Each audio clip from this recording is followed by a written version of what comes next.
Autistic spectrum disorder আছে কি নেই, এএসডি কিভাবে বুঝবো? এই বাচ্চাগুলো জন্মের পর থেকে কিছুটা সোশ্যাল ইন্টারাকশন, মায়ের মুখের দিকে তাকানো কিংবা যা বাসায় অন্য মানুষগুলির দিকে interaction, eye to eye contact, এগুলো খুব একটা ভালো থাকে না। তারা অন্যদিকে তাকিয়ে থাকে।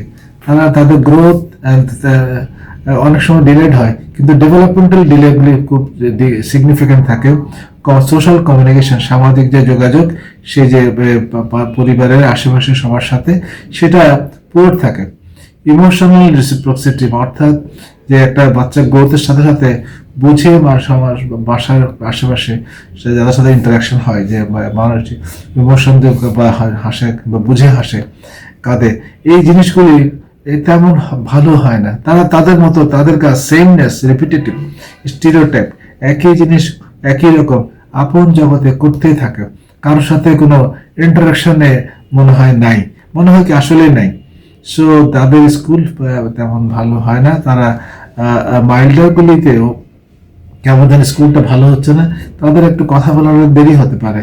তারা নন ভার্বাল কমিউনিকেশন, অন্য যেগুলি আছে রিলেশনশিপ যেটা হয়, সেগুলো সবখানে কিছুটা দুর্বল থাকে, ভালো থাকে না। অনেক সিভিয়ার হলে কিছুই থাকে না, অর্থাৎ অনেক সময় কিছু নিয়ে হতে পারে।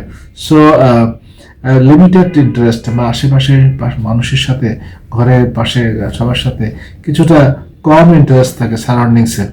সো এই যদি হয়, এবং একটা বাচ্চা ঠিক বয়সে বসছে না, দাঁড়াতে পারছে না, কিংবা তাকাতে পারছেন, তাকানোটা তেমন নয়, তাহলে পরে এটা অটিস্টিক স্পেকট্রাম ডিসঅর্ডার হতে পারে, এএসডি।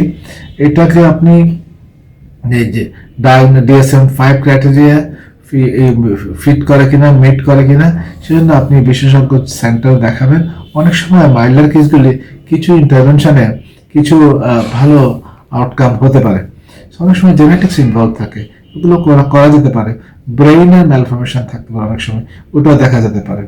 কিভাবে চিকিৎসা সামারি হচ্ছে যে তাদের behaviour therapy, intensive behaviour therapy. যদি কারো ইনসোমনিয়া থাকে, একটু মেলাটোনিন দিলেন। কারো একটুখানি হাইপার অ্যাক্টিভিটি, একটুখানি তাদেরকে একটুখানি রেসপিরিডন দিয়ে এই জাতীয় ওষুধ দিতে পারবেন। এবং যাদেরকে একটুখানি হাইপার অ্যাক্টিভ বিহেভিয়ার, স্টিমুলেন্ট দিতে পারেন, যেমন ডেমিনিস্ট অ্যাক্টিভিটি, ইম্পালসিভনেস, এগুলো যাদের একটু কম আছে, তাদেরকে ওই দিতে পারেন। বাজারে পাওয়া যায় যে রিটালিন নামে 10 মিলিগ্রাম বিডি, হাফ করে দুবেলা, এটা দিতে পারেন।